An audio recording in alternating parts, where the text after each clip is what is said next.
For an electron. First step, you must always write the equation. Yeah.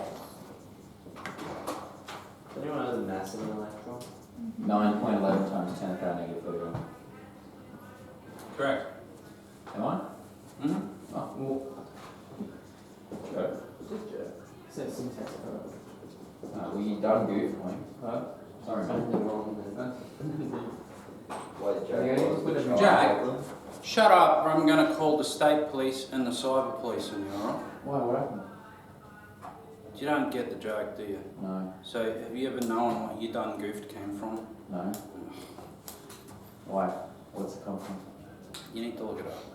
I'll look up in a sec. No, not being out. Yeah. It's like a classic video where this girl's crying and her dad comes in and just starts screaming at all the trolls on the camera and he just makes a complete fool of himself. 22? Her name's Jesse Slaughter, and it's like, it's just one of the examples of why you never record yourself and get yourself up online. Have you seen? You You know never that? go away.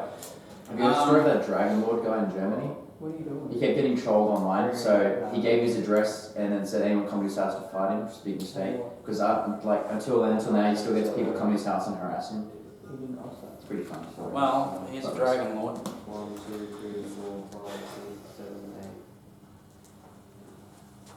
Ask So, where- an answer? Yes. Can't force the by what? Max equals acceleration. We've got an answer, got an answer. 2.304 times 10 to the power negative 22. 0.4. Yeah, it's alright. We've got 3 sig figs. Alright, now, is that your final answer? 2.3. Newton. Is that your final answer? Yeah. Negative direction. Yeah. So, what's the direction? Towards each other. Okay, there's 2 electrons. Propulsion. Yeah, repulsive. Ah. Remember, opposite charges attract.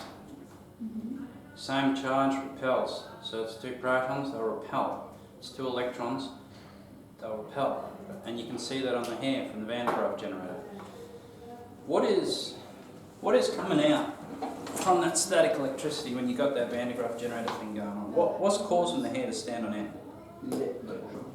Right. So what are the electrons doing to each other?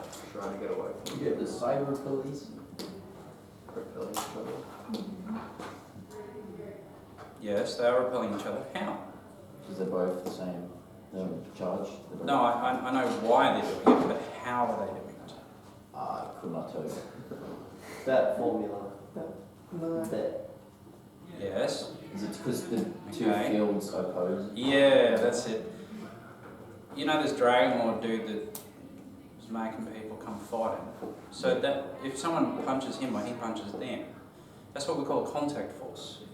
If you punch the brick wall as hard as you can, you'll feel it. Because the wall will have an equal and opposite force on your fist. So that's a contact force. Electric fields and the force here is what we're calling a non-contact force. So the field itself from one electron is acting on the field of another electron and they are forcing each other apart. So the fields are the things that are interacting and the fields emanate from the charges themselves. Now we're regarding these as stationary charges. So the field from one is able to interact with the field of the other and cause the force to occur. There are 2 possible directions in an electric field's question. It's either attractive or repulsive. Now you'll notice when they do the charges for Q1 and Q2, sometimes if it's a positive and a negative, you'll see a positive and a negative in there. Do you need to put the positive and the negative into the formula? No, you don't. You look at it and you go, well, it's a positive and negative, they're going to attract, and you just put the magnitude of the charges into the formula itself. If you start putting all the positives and negatives in there, you might get yourself confused. I mean, the answer should still come out correct, but if you get like a negative force, how are you going to process that in your mind, you know? Just pulling. Well, it could be. I mean, it depends on the situation you're in and the calculation you've done.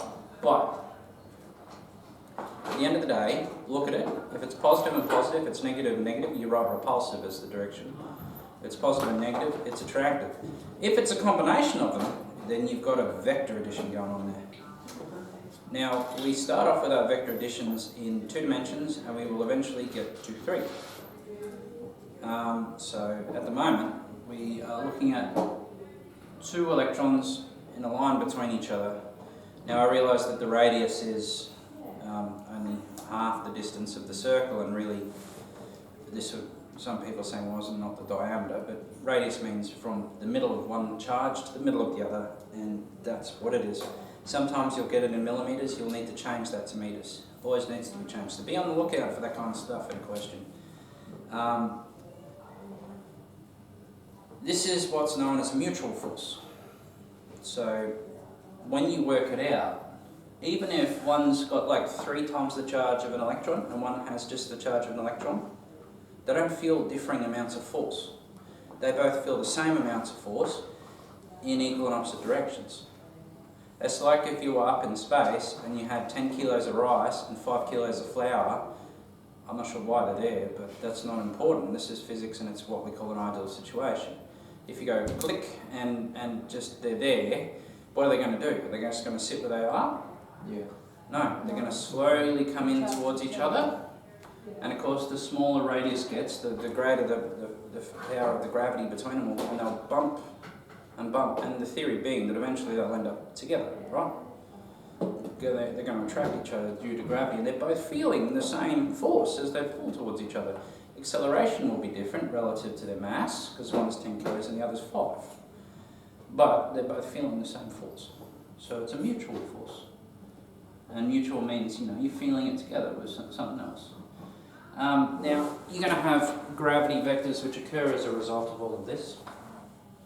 So you can get this situation which we call superposition, which is laying one on the other.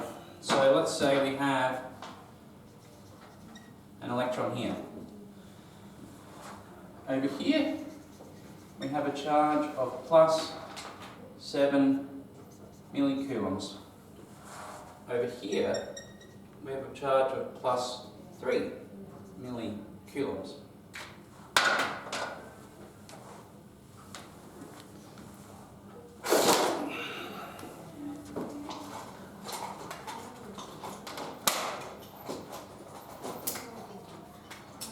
Activator 66 centimeters. This one.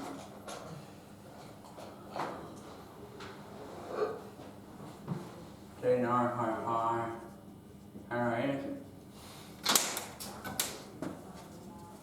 What's the force in the electron? Now, before we get into this, you're not just simply going to be able to say, well, clearly this one's going to have a bigger pull because it's got a bigger charge. Yes, I know, it's R squared's involved here. Remember, there's an inverse square proportionality between the distance, so that's going to factor in a big way. So what you got to do is work out is that the electron's going to get going this way due to that one, and it's going to go that way due to that one, because they're both positive, and so they're going to pull. Which vector's bigger? Well, I don't know. You see, you got 2 sets of force calculations. F due to the 3 millicoulomb, and you got F due to the 7 millicoulomb. So you work out which arrow is bigger, which vector is bigger. You take the other one away from it, and the residual is the direction and the magnitude of the force that's acting on that electron at the time. Now, of course, that will change as the electron starts to move and accelerate. But in all these situations, we're going click, time's frozen, exactly right now, what's happening for that electron. So that's how these problems are calculated. So let's give that one a shot, please.